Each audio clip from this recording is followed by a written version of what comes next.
mahirap mahalin.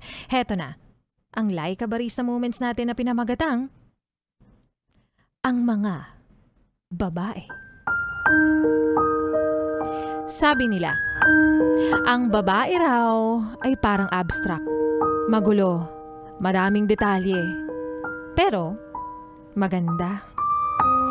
Minsan moody, minsan bossy, maarte, o kaya naman ay pabebe. Matampuhin din, iyakin, mahina, sakit sa ulo minsan. May mga babaeng magagalit na lang bigla kahit wala ka namang ginagawa. Na parang minsan baliw din. Yung kanina binibiro ka pa pero maya-maya, siya na yung pikon kasi inaasar mo siya. Ang mga babae rin minsan yung mag-o-open ng topic tungkol sa nakaraan o sa ex mo. Tapos sa dulo, siya yung mababad trip o iinit ang ulo at sasabihin pang, bakit naman kasi pinag-uusapan pa natin to?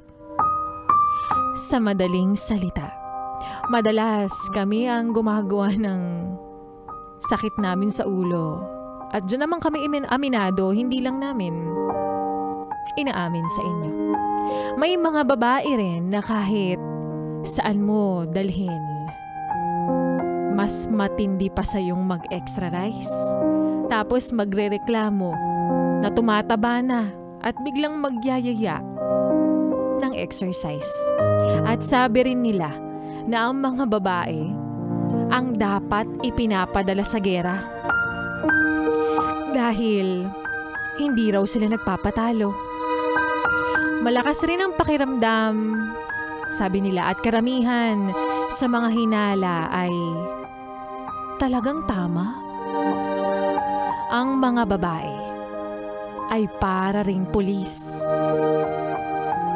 Tinatanong ka pa lang, may alam na sila. Habang ang mga lalaki ay para namang kriminal. Nahuli na, nagkakaila pa. Ang mga babae ay para ring siomay. Hindi kumpleto pag walang toyo. At parang lobo na kapag nabitawan mo na, hanggang tingin ka na lang. At sabi rin nila ang babae ay parang sulat ng doktor. Oo, mahirap intindihin. Pero kailangan.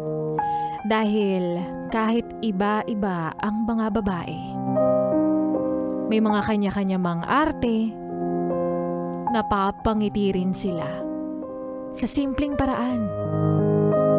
Pero nasasaktan sa napakasimpleng dahilan.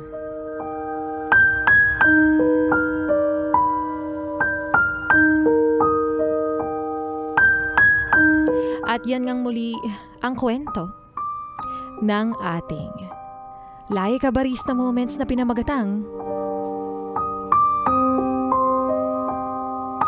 ang mga babae.